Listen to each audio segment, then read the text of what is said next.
Hello everybody, this is Moses from Zaatargardens. This is episode 41 of Gardening Without Edits. I'm going to show you something really interesting. I don't think I've ever seen anybody talk about it, I've never been taught it either. I just observed it, and I'm noticing that it is a problem if you don't take care of it. With grapes, maintenance of grapevines. So I have grapevines all along my fence, and I have a pixie grape in that fence over there. I'll probably put a video in the video right now, a video link, so you can watch the pixie grape. There's Lulu making sure there's no squirrels to bother us in our video.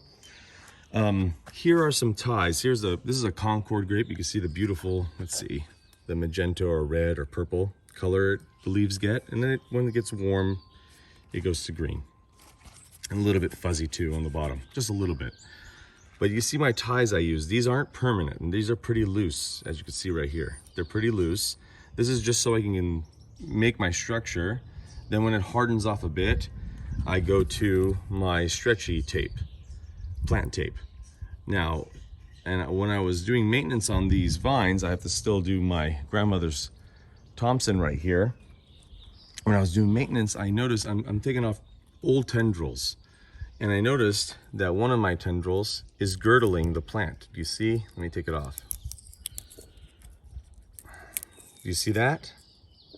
Let me zoom in. Do you see that notch? That's not good.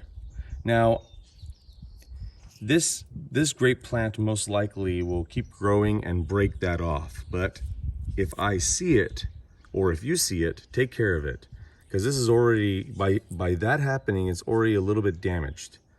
So, I mean, it's gonna take a whole bunch of pressure to really cut off all the nutritious circulation, the nutritional